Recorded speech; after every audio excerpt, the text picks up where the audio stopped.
ton beaucoup d'eau todo couronne ou qu'est topaton ga elo do hikweti ka o atabio ewe plezian ke de lobo nuwa elo blogbe mejadi nuwa diwe lobo konvonu e mi kuro budo waye elo tion nuye maka nozo meton si ganwe ko eje halobonu do poropo e minye eje halobonu minai messi nu mide loba tun mide lobolevo tun le mina se pour disoni bon nous qu'on c'est pour tinu do propos mettez le bon maître bobo so et jako hamino ali mon coton ko le bon tata gbele tegbe et no man nuye mon coton hami le bon gan ko le bon et ko le wa bon mito peni le bon to penu a panton et popo non wa fide yo mito penu do propos mais fiton le bon ai tata c'est celle combat to don mi popo zakari mi font ganji et les chandeliers de la paix sont pétard sont hachés vénérés mère mettons les copains vénérables mettons les cotons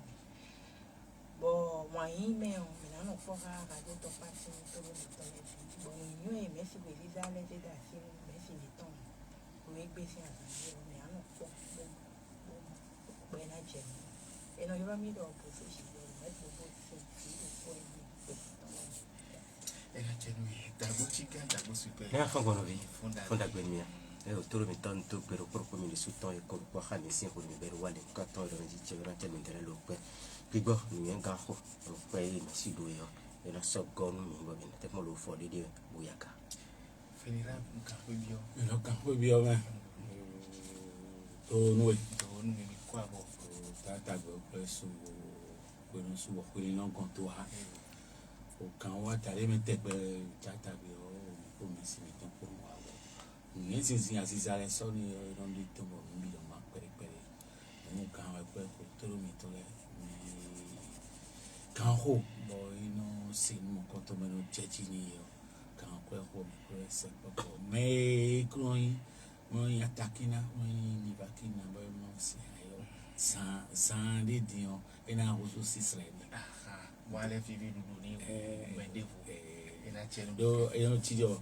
de mi no yon keke contrôle wo me le wa to mi ton gongo e ma ose keke bo kun ayo no fe no ma yo mo kan wa ko bonu e wa mo kun je me on na film ton ganji to gbe to lo mi to le e na chenu mi kaka oh merci kakuli Koto e fond d'agrabé bon mi dogbe nu toro mi tole adisi ami onu konkudo dogbe nu ubokono kenkwe batremi fera mi ton do poe bodo fana point bo ti dona vogni ton kaka bo le do tomber na mon FIFA mo ene nu chande de appel visunu yonu mais no do to mi do fide boulet mais ma ko jeji ale FIFA mi ton e na chenu mi kaka asinyo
Merci. Je dirais plutôt que c'est ainsi la vie partout dans toutes les galaxies réunies. Alors, moi, périodique bon, le filet bihui, le même À travers la matière, nous avons la possibilité de voir tout ce qui est subtil. Et dans ça, nous rien à mon pour les télé, mais d'ailleurs, bon, nous voulons nous tenter mais les deux mais le même il y a les débitants. cas, la matière n'est que la densification des énergies que nous ne voyons pas. Do et nous montons nous coller et bon peu nous vraiment ben il y a des boulets il y a des biquitants. Vous faites partie du tout et rien ne peut vous enlever de ce tout. Mais beto bon biquit ben me dit bon ici des missiles des boumers. Ce que vous avez oublié, c'est que vous êtes au centre de tous les débats.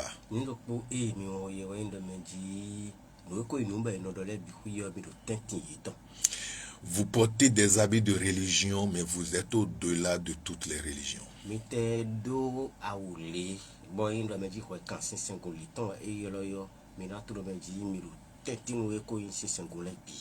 Je ne me mens jamais. Il y a un moment, beaucoup de gens étaient chrétiens. Aujourd'hui, je vois beaucoup devenir adeptes de tronc.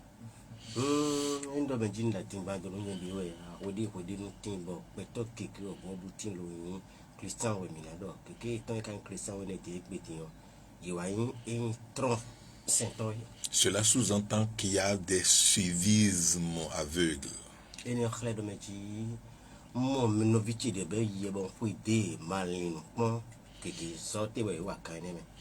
Moi, je ne juge pas ceux qui vont là-bas ou ici, mais je demande qu'on sache ce qu'on fait.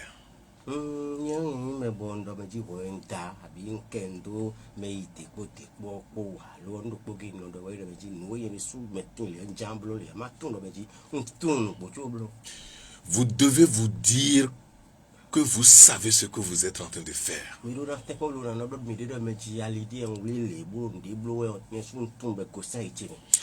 le faites pas parce que papa le fait comme ça.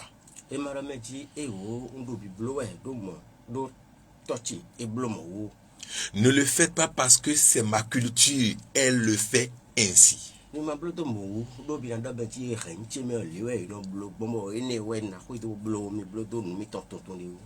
Ne le faites pas parce que votre congrégation religieuse le fait ainsi. Ne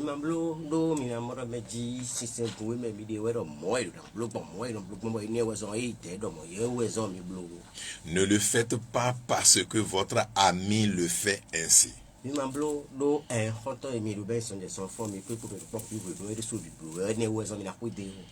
le faites pas parce que vous êtes amoureux de votre copine.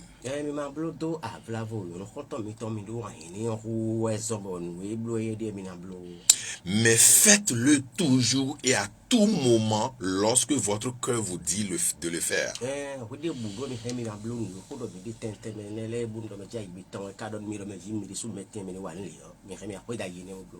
Restez juste responsable au-delà des résultats que vous allez obtenir.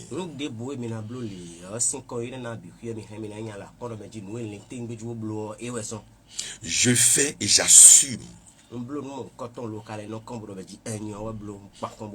Et je suis prêt même à la punition suprême.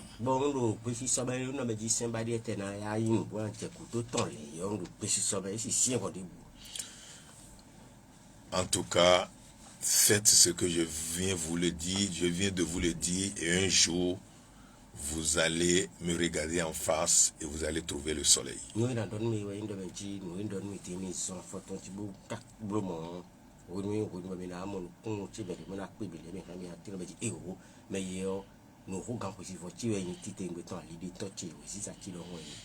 Ma lumière, le soleil que je suis, m'a amené vers le phare Savitoulan.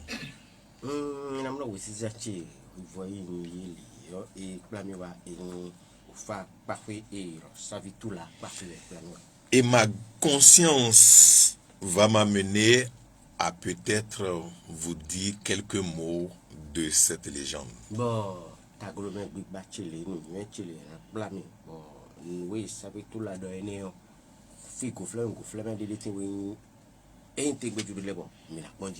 Qui plaise à ses oreilles divines de m'écouter.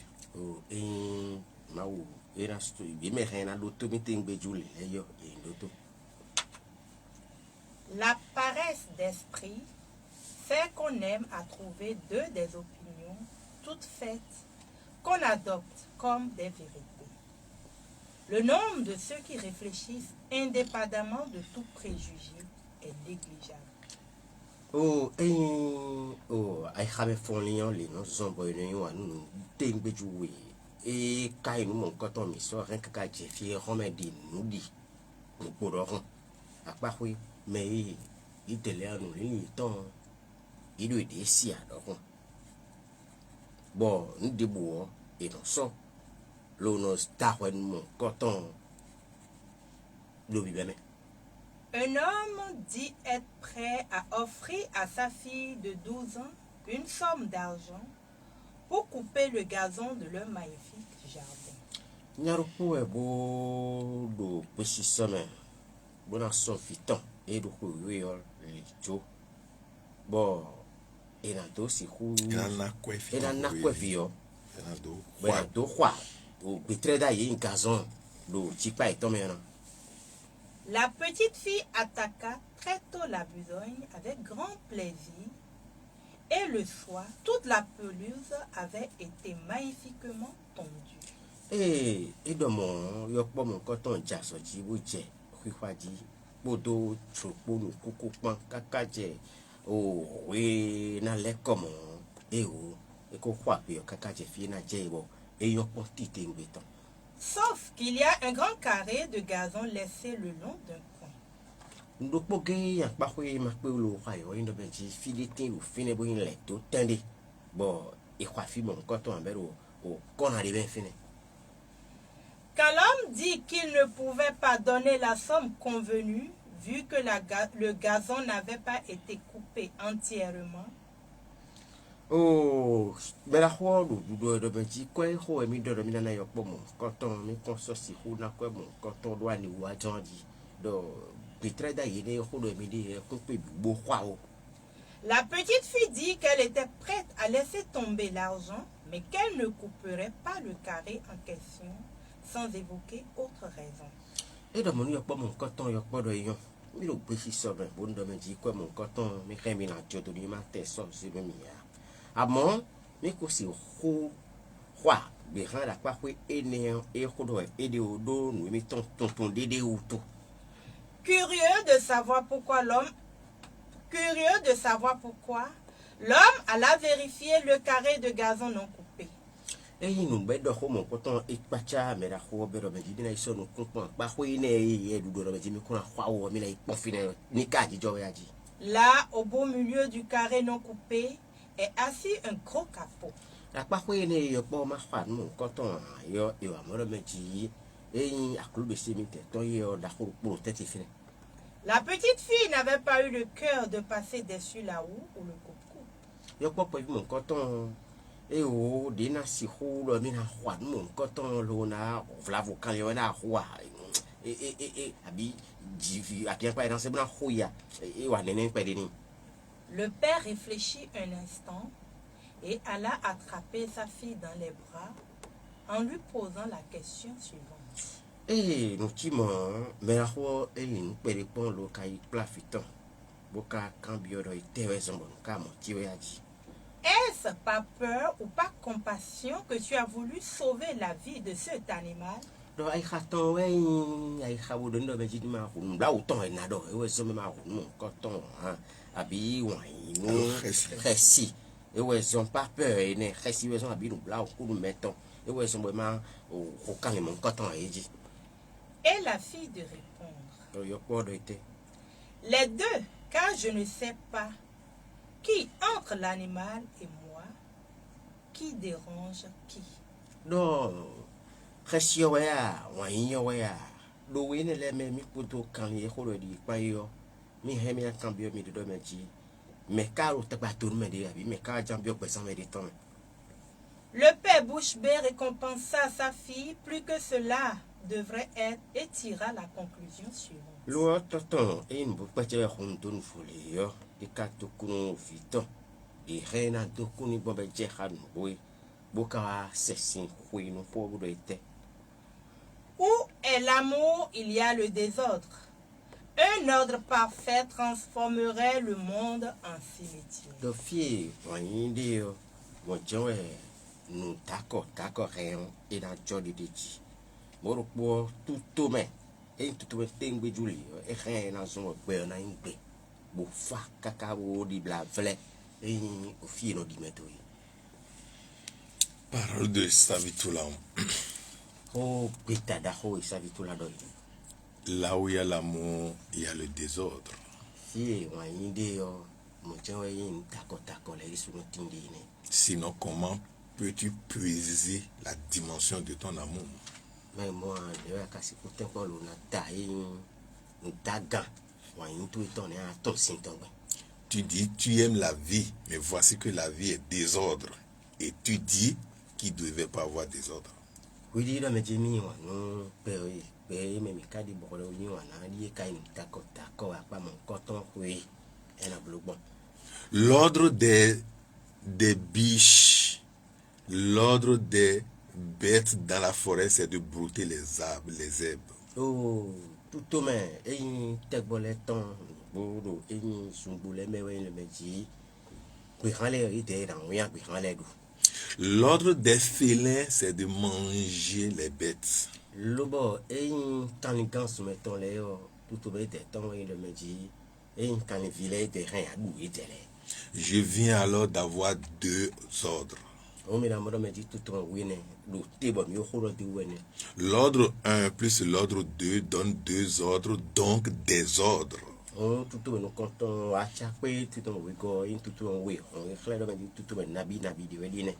Alors, si l'univers est fait de telle sorte que chaque dimension composant qu'il est doit avoir un ordre, nous avons des milliards et des milliards d'ordres.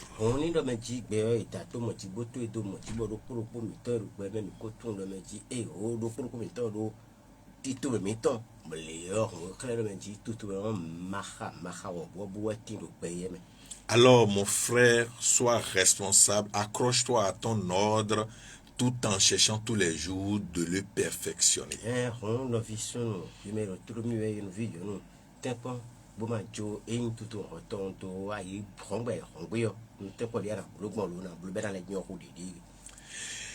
Le monde aujourd'hui est fondé sur des milliards de croyances. Il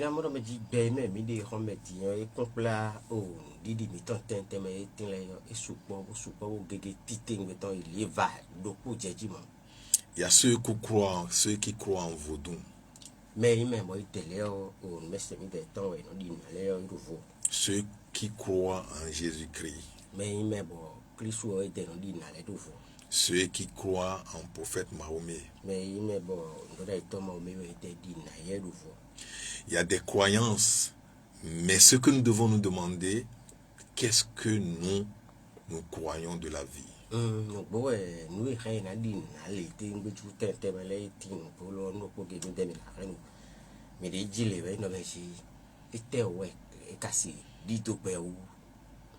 Je n'ai pas dit ce que je voulais dire, je voulais tout simplement demander qu'est-ce que tu crois de toi-même.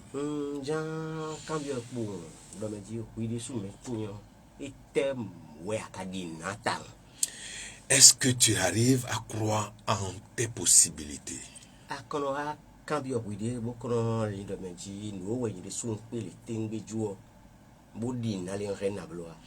Aujourd'hui, je vais te dire ce que tu crois, tes pensées envers Dieu, tes croyances d'un côté à l'autre ne peuvent pas t'élever.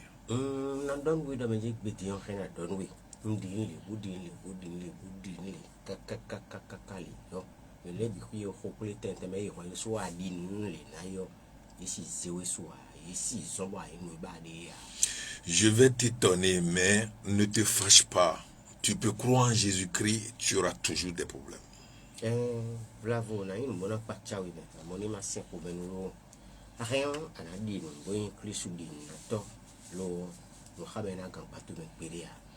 Mon frère, tu peux croire en islam et tu auras tous les problèmes.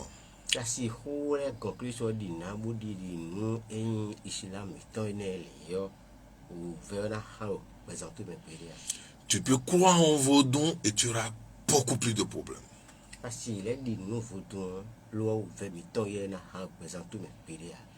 je vais encore t'étonner, tu peux même croire en Dieu et tu auras les problèmes. Car la souris a toujours cru en Dieu, mais il a des problèmes avec le chat dans la chambre.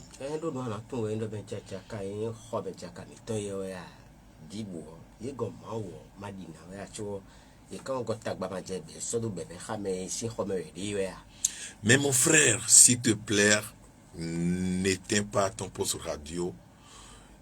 Essaie de croire en toi-même tout simplement et tu verras que tu vas éviter tellement de choses dans ta vie.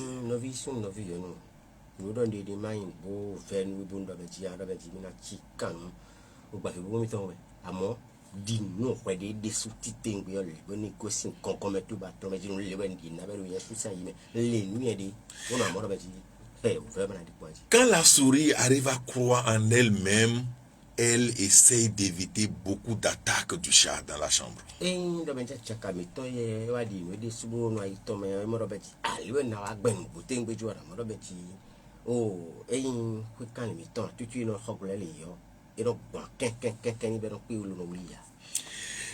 Satoula dit, la paresse fait que l'homme se jette dans les deux opinions qui existent dans la vie.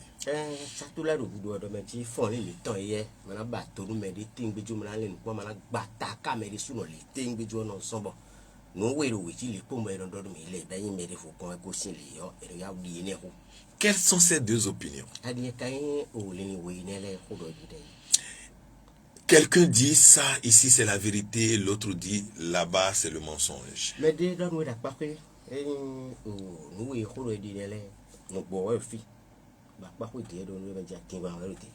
Et on se jette peut-être sur l'un ou l'autre.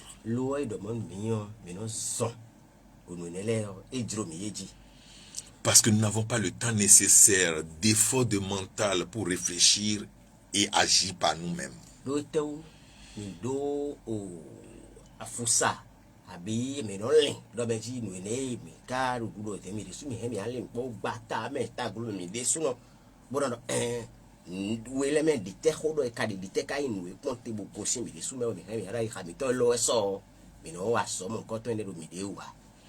Et je crois que l'inventeur de football a caché cette spiritualité dans ce jeu.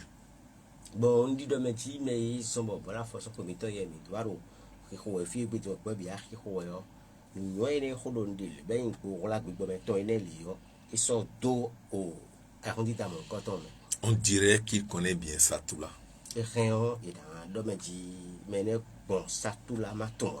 Les deux opinions, c'est qu'une équipe ou l'autre va gagner.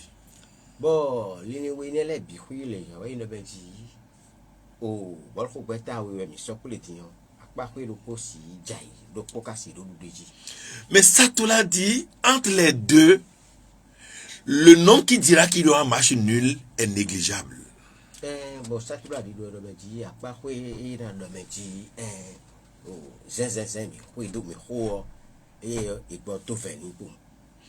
C'est-à-dire quoi? Si ceux qui vont prendre la vie par rapport à leurs propres croyances, on peut les compter.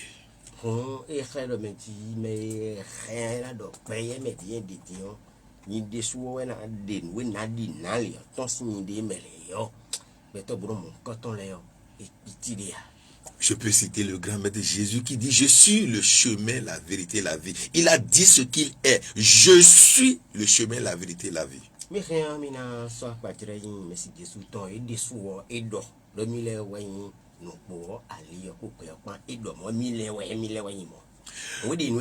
Le philosophe Descartes dit: cogito ergo sum.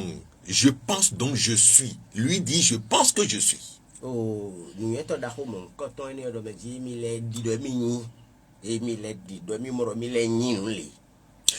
Le Dieu que Moïse a trouvé sur le mont Sinaï est appelé je suis. Dites au Pharaon que je suis Yahvé, je suis celui qui est.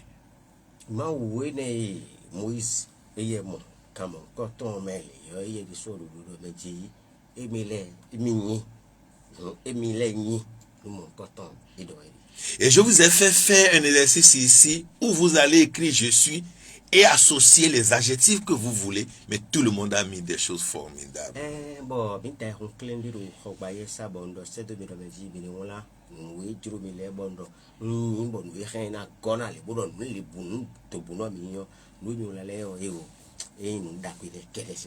Le problème ici, c'est il y a ce que le papa veut et ce que la fille doit faire.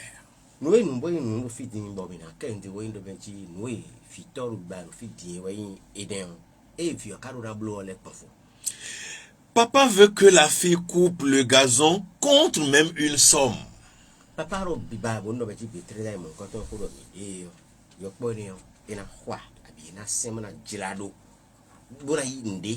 C'est quand même un bon père, car il sait par la loi que rien n'est gratuit, alors que beaucoup de personnes attendent le gratuit pour survivre.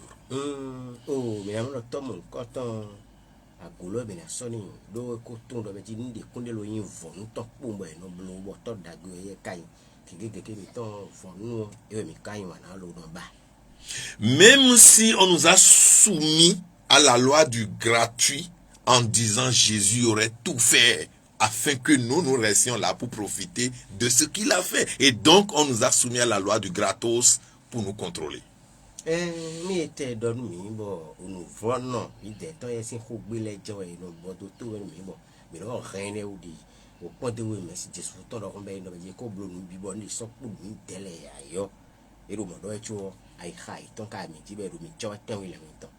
Si avoir du maïs est égal tout faire selon la loi de Jésus, alors c'est à toi d'aller moudre le maïs. Il reste à faire.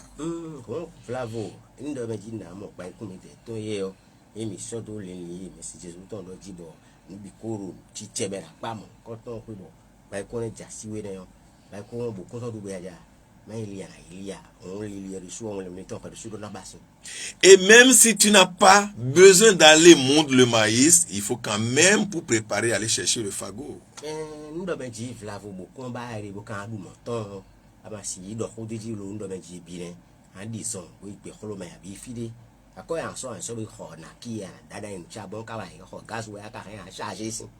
Et même s'il y a déjà le fagot, le feu, c'est à toi de mettre une casserole pour arranger toujours ce que tu fais.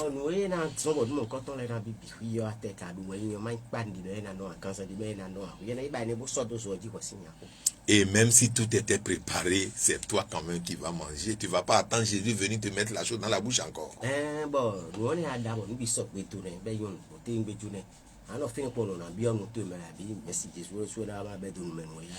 Alors je veux bien qu'on corrige encore cette phrase-là.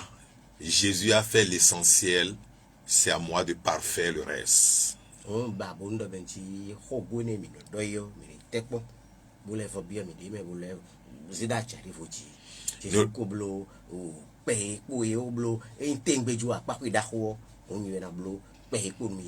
Écrivez cette phrase quelque part et lisez-la tous les jours. Jésus a fait l'essentiel, à moi de pas faire le reste.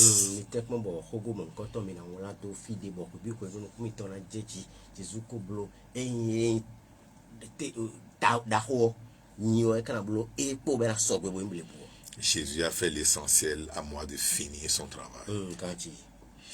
Parce que vous en avez besoin. La fille a pris l'argent pour faire l'essentiel.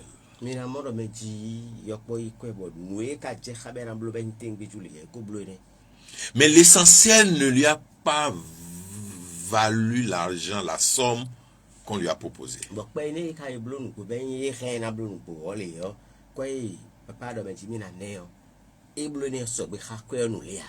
Parce qu'il doit finir pour avoir, elle doit finir le travail pour avoir l'argent. Mais il y a une épreuve qui est rentrée dans le jeu.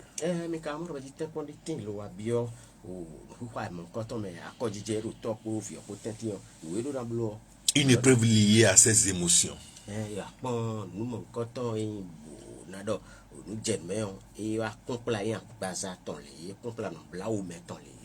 La fille maîtrise bien son travail, c'est-à-dire avec son intelligence, elle peut finir le travail.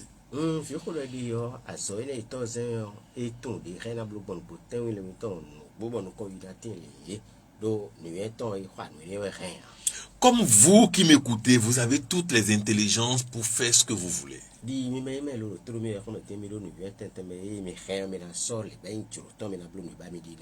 Mais seule l'intelligence ne gère pas le monde.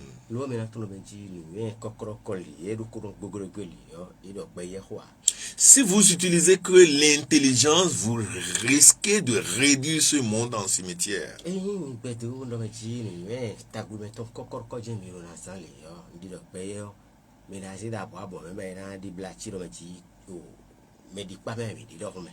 L'intelligence a permis à l'homme de créer les armes nécessaires.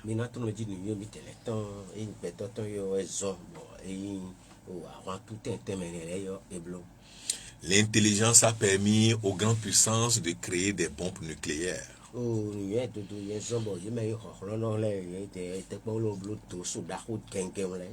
Mais le cœur les apprend à savoir utiliser.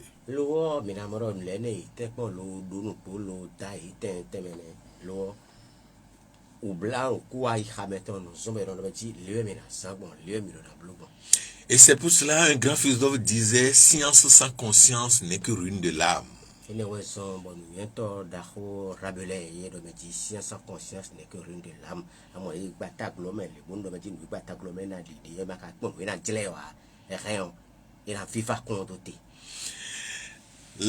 L'actualité a montré que la Russie a créé Satan 2 et elle a fait traîner, mais elle l'a pas lâché.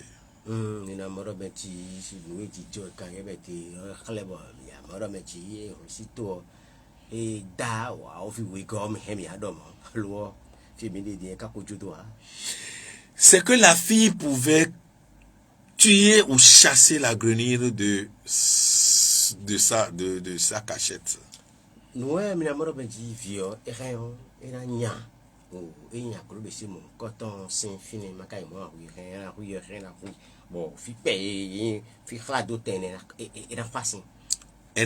ne l'a pas fait à cause de la vie que porte cet animal.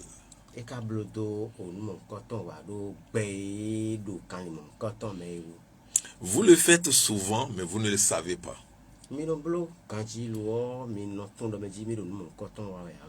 Pourquoi quand un moustique vous pique, vous n'utilisez pas un marteau pour le tuer?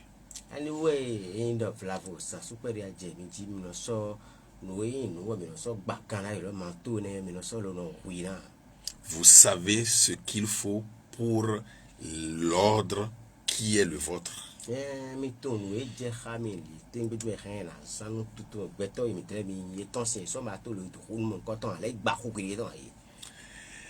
Le père lui a demandé à sa fille: est-ce par peur ou par compassion tu as laissé la vie à cet animal?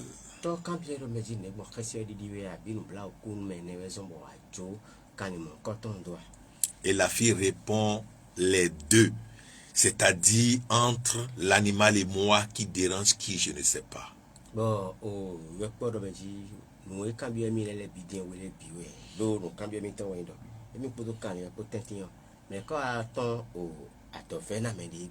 C'est pareil pour vous. Vous êtes venu dans un monde et vous parlez de vos problèmes.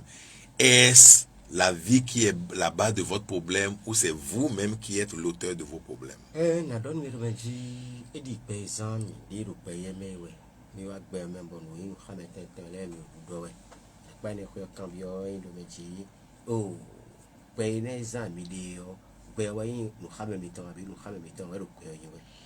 Vous chantez vos problèmes tous les jours, mais vous êtes prêt à dépenser des millions pour sauver la vie, votre vie, si entre-temps elle était en danger.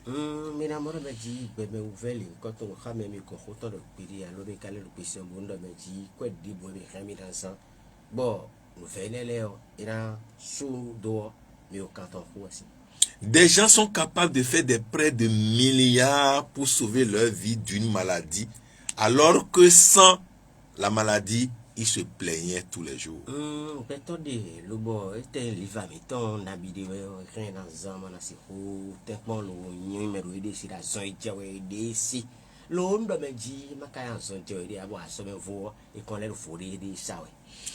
Mon frère, ma soeur, je vais t'apprendre ou je vais t'aider à te souvenir de quelque chose aujourd'hui.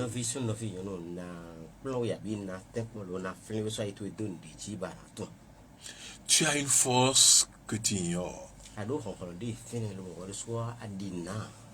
Et quand je vais parler de cette force, utilise-la aujourd'hui et tu verras sa puissance.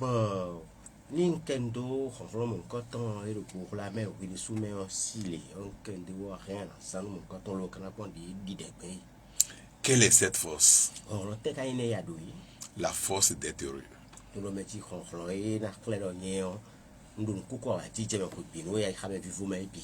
La force d'être heureux sans l'aide de personne. Tu as cette force-là.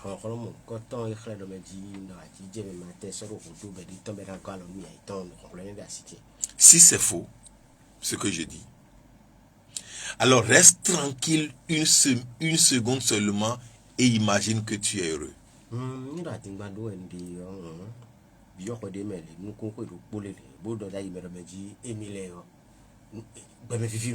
C'est sûr que pendant cette seule seconde, tu resteras forcément heureux.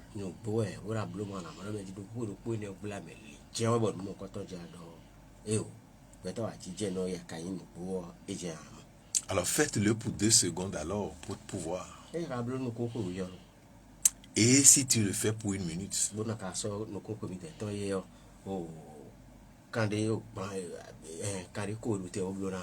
Non, je voudrais dire tout simplement, essayer d'être heureux un jour.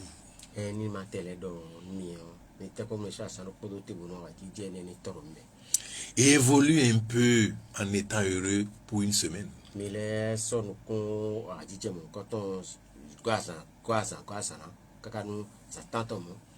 Et bats-toi, laisse ce que tu appelles problème de côté et sois heureux pour 1 mois.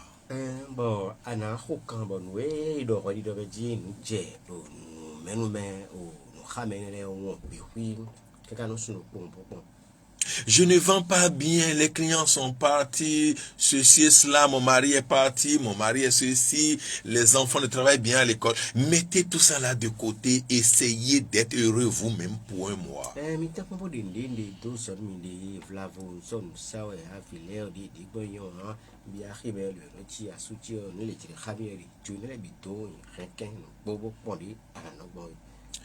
Quelque chose circule en moi, je n'arrive pas à bien dormir la nuit, alors reste éveillé, sois heureux tout simplement en étant éveillé.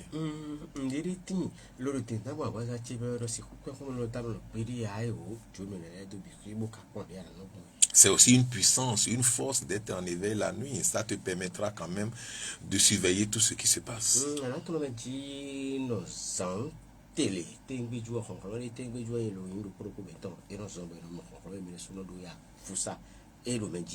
Ce n'est pas mon père ici présent qui vous dira le contraire. Un sage doit avoir un moment d'éveil la nuit.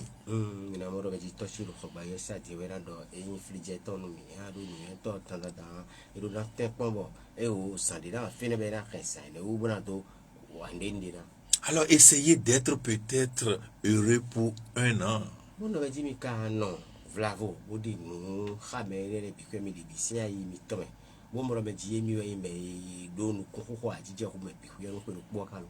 Et la loi de qui sa sens se ressemble fera que vous serez heureux toute votre vie.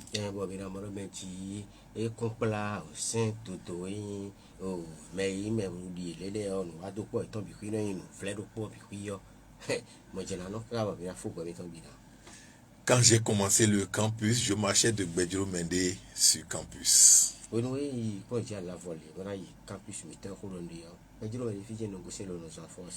Parfois on s'entassait dans les bus.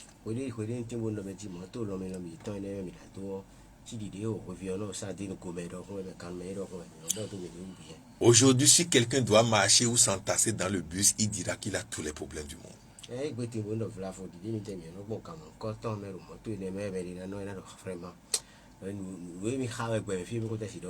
Alors qu'en ce moment, c'est un jeu pour nous.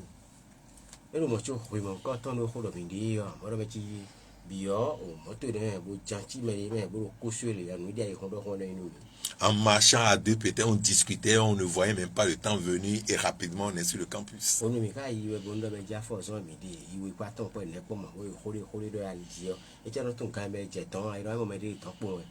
Aujourd'hui, sans un portable pour un gars universitaire, il a déjà tous les problèmes du monde.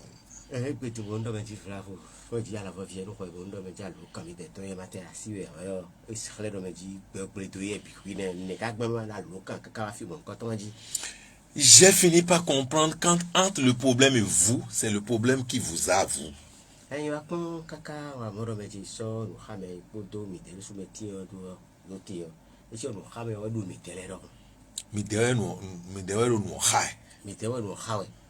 Parce que le problème est vous. C'est vous qui êtes problème pour le problème. Parce que le problème, mais la vie est là avant que vous ne veniez dedans. Elle restera toujours la vie. Mais voici que vous chantez vos problèmes. Donc entre vos problèmes et vous, c'est vous qui êtes problème pour vos problèmes.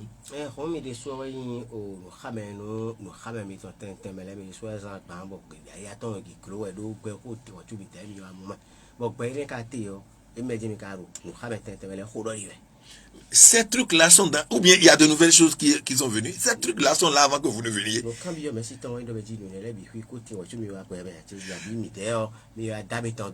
La forêt est là, la grenouille était dedans avant que l'homme ne puisse venir construire, non?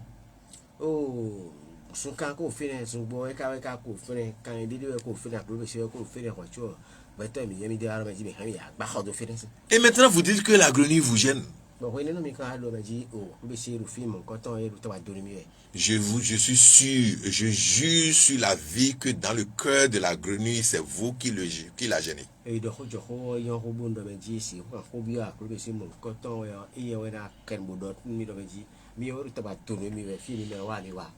Et la fille, un être éclairé, 12 ans, symbole des 12 disciples de Jésus ou des 12 signes de zodiaque, lorsque vous accomplissez ces 12, vous saurez véritablement que c'est vous qui gênez les gens et jamais personne ne vous gêne.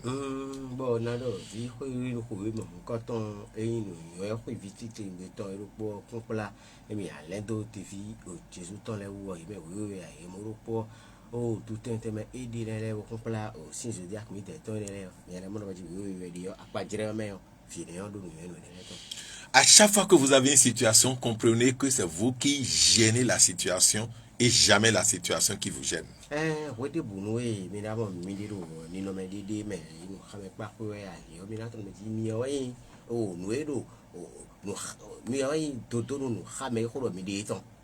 Et là, si vous savez que c'est vous qui gênez la situation, cessez de gêner la situation et la solution est déjà dans votre main.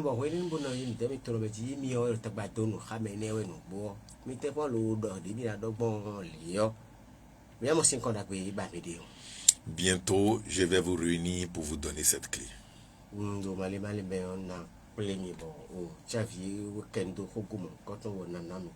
Je vous le dis en vérité, je vous donnerai cette clé.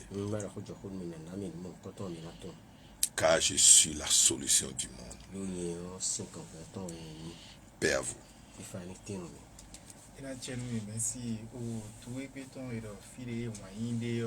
Donu tako no ahando eno atindo fi mo koton le kwelenu efremi bo nyande kwelele no tegbe efremi bo nyande re moto ton bodo yiwe yo afotono do poja di bo igbo no te bonu afotono mo koton na di wenu e do te o me do kuto ton le yo fi kuro sunsun lo e ton yan li yo ajibo sun kuro po ye o wan ye ka do no afotono bot no je afotono na tin wo chubo emile na tin o nja cambio mi do tindo sinsen de bu me na te dio o veo e kunsi ho hanwe lo mi no amondo me do sinsen me bo o vedo o khike kaka bo e ho de bu blu nu bi bu bla nu bu ma mo sin kan ai bo abio fodu me bo mo sin kan do fodu me ye me ne yo le bo do ndi yo ku fo no la de so ko de nu me si ne ka bon nja cambio do mendele timbo yetere fodu we do na sembo jojo bo aro system we de nde so e no ado fodu membo o fe no le do me kan ka chu we no amosin kon do system we de nu me mesi nous e kon de no atun ouvert na de we 5 ans nous e con adeo nous e con ade atun o 5 ans vivi gbe metan we kan le so we chande me mais gege vono gege ton vodouan sinsen non gege lokale ton sinsen yedo biblo e bo ine su do biblo we na yin do no atun vodouan nous e vodouan do nous vodouan gbe we vodouan bon te a le do nte ouvert gbe we on ouvert vodouan me vivir au gbe me on vivir au vodouan me donc no atun vodouan no bo atun no bi ode me no ale ton sinsen o gandi atun ouvert de me bo vivir lo vo de me mla tun de atun mo gbon we an lo pe na gbon nda ho bi o en we yin fle kun to we do fle o kun we no do play nu da gbe o mo le do play nu ve o nu atun do mi we do pe kun we me do pe kun we do détaché yo e on no metiji a onwe njona monu kun je ro fini ta we o mesi mi so kemi enu ajebo enu mo bo ado amisa yebo ouvert no duro meji ta mbo e ko de bo blanu bo blonu bibo e mo 50 ans ba ka wa ifo no gon yo fo tun blo fo no blo ndende yo amo 50 même ko to enu ajewe amo yo e dre fo dun menere punate ru nde bu do yo e dre na ku je fo dun competitivity do fine we ko le ite kan no po je we arien no fo dun de sous compter bo ouvert na sien kaka ba yin sin on compte bo na ko de nou be na marché bon en les do sinsen on dien roué mi do fine nous don wende o endo e adi nu sinsen we e adi nu vodun we so bi do akpa bo di adi nu pude so ni do taji ena chenu mi mesi venera ka fo bi o mi da ko dai oh ena chenu yo po vi mon koton e di wa yin don do e do tin do fi dagbe di o yin alo fini aso po ganji mon je carry tepe akosa mi to me ni fifa o fini to suzu le bo fini le bien do po de jole to a do o gbe lo me onu edo a jo we mo tun wi de do mi le di mi le mi mai mo do pe me nu abo ando o ko no di ma ten ko edo to si di an wa to si ti an wa bo me le di an no te ko ene o da yo politicien mi do me na ho je wa ba do teo no na no te tutu na supo we lo to gan tu e de bo atun de nu yo ye an de bo o afoto na yo wa o question to wa atun no de bona malikan do ado ikile mo do ye ma do nu ku me de la ma do nu ku me de a o lo pe we bo mo miledi of kind me ade fi ade atun Pierre va y a Pierre di fi ne na igbon Pierre aussi pesant de so ijai ne na igbon de e ma imo a ba ma amo kane bi o gidi a won bon do e wo ina wasi mo mele di mo 200 millions na ndu kari bo khofo e ti mo no yo anu tendoro ko me tepe ma no tendoro ko me zo bo o satula do melo ta se do mi onu e menese o meni din now no pe lo me fi mi ni yo no se to so do meni ko di kaka ai ndi wo ai ya ni khesinu ya me amana jiu parce que eton to do so to ya to do so to eton bo du kalio mewe du nteton wo edo asuzo no koklo no fo bochebo to vitan kole no je fo sadi no atundo minisu mina koklo miton wa to gamito pe me fi ma to gando nde utu do mi wa pe me akwa fungwe mi wa ba renta wi lo po to wa mi lo po eji bonu yenu wa huma lo mene blo glomi lo tekpon bonu wi lo no tekpon yo ina chile lo pe o me satula di doro maybe ni toga ni to candidat mi ton ni toga bon le mo no so de me bon le bi do po ndi ma cho de to a jen o no cho no pe na abu ndo mi kaka bo mi na ro te kari o ndi na wa ho me ka no mai mo a wonu ado alo me de do mo ne bro mi le ku je ayi wi do ko no me no ku me no ja me no lo bi funfun ton khoyo pe to de vo ese e ma se si vini a bien bon mais alors mais il m'a dit ay on peut même voir on me tokunu ay on peut voir mais fond on na ikai minano duro minejina ai kai minano do de so in ay on peut in de so in ko ho ma uton yo nu ni mo ko to na mi buru do to mi ton pro con òsì sátọ́ níbọ̀ mi lọ mọ́ ẹni òrìlì à níbu sáyìn mọ́ à ń fẹ́ omi níbọ̀ mi àdọ́ onílé ẹ̀sán àṣetọ́ ẹ̀dọ́ adé ọlọ́mọ àpọ́n à ń mi ní tún mi dé àtún wíde àmọ́ àṣetọ́ à àkàmọ́ bòtọ́ àmọ́ mẹ́dẹ́ à mẹ́wọ́n dé ìta ẹ̀ lọ́wọ́ àgbẹ̀mẹ̀ mọ́ yọ mọ́ ìta àkùyọ̀ gbọ́ àyíṣun kámẹ́dé àmọ́ lálẹ́ òkè náà sọ́ọ̀dẹ̀ dùn mọ́ ń pẹ́tọ́ lẹ́lọ́ mẹ́wọ́n dé àtó kẹsí níwèé má bí kẹsí o pàpàtàn àdìyàn lọ́nà àdìyàn bọ̀ mi àìfẹ́ mi kúrò nítorí nítorí mi tọ́lẹ̀. ẹnà chẹ́rù mi ìfẹ̀lẹ́ra ìdàgbò jígá.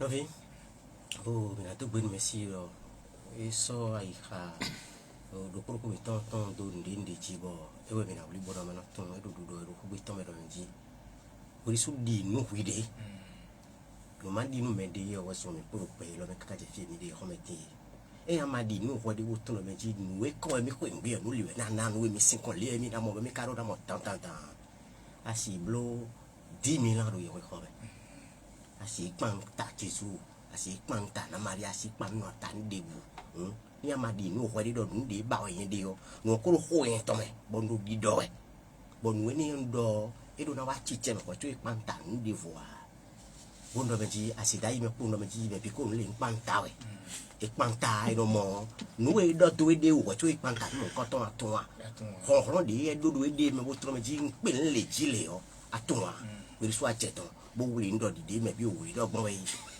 àràmọ ń de wò wá ẹni wẹ kọ fẹ nìyí bọ ẹ máa ná àmọ ọjẹ mẹ yìí tọ ẹnu túnwà àmọ tẹbi ẹyọ kọ mẹ àbúrò àdì nù kọ ẹdẹ lọkọ gbolo tó bẹ bó tọrọ mẹ jí nù lé wẹ yìnyín yọ bọ mẹsì ló fi dìyàn àníwẹ ẹ kọ jà fílẹ lẹbùrọ jà ní lẹbùrọ gbẹ nù ọ esprit nọ nàmẹ nù vóyún wẹ nù I don't let me. My fellow, there you're doing where I didn't know where they were. What's the matter? I tell full me peria, more Caesar and cotton, Honda natural. No more a budget to it. A budget to what we may start up with me, tell me there, tell ye did do. A Jim little, and several how we met. One of my do to a preacher. Me this one, me codo, me do my work, you do my work, me this woman. But my way me do me this summer when I did now with my way doing mail. A kind of son will my way to a bloody. I've got that my way to wear mail. Bukaiti, or with me medical. Bukaiti, one of them, a black way. You for working the woman. Oh, Nudinu medicine who had a level film in the Achoto, we go, you are walking bay or Achojagbe, but men do poor ye jeton your ese tayo edo dinu bode eye wayo edo dina boporo o tametie medio kasi tayo eye wabojuo elevo londeji eloyo eye gambi fi amo medio dinu oboe wayo alo aje otuto pinenu o merci Yesu ta ni wa game bobi mina dogbe ntoro mi torero imasi homeo nugbo hodile nu eno ve lo ekono nu gbo nu da ho e mo nda ho e no kan ho na atun mina dogbe nu olu James do ni masin ho me de bu do vimi e do mi do ve no mi pere e o e wa hore bu no mi do alo le na yi bo e karo fio mi lo na itu fio bo dogbe nu toro mi tole biboro mi ro Chandé de la paix, bah, 97 07 82 70.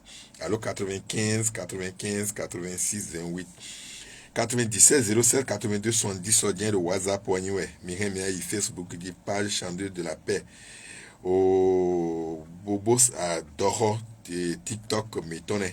Mika site web www.chandedelapaix.org mi canal momi o minador mido son fifo po azan weyo 28 azan kono kwanton so le meton azomena be do Chandé de la paix ka enu ton e ka hen ale no kwegbe na no longbon o momenton le di on me mako yin aso me vi fin ale o mina wa do nu ko ma me mi tempo boko do me we chubonu azan ni ogbe kan zin adari o me bi na pele bode le na igbon do poropo e na dobo mi na insiste to mi tekpon bo dudo mi de leji do mesi da hodo mi na tunu bo kana tun kanu mi edo mi na tun nye bo nye na tun kanu mi ya mi na tunu bo na tun kanu mi vous connaîtrez la vérité et la vérité vous affranchira.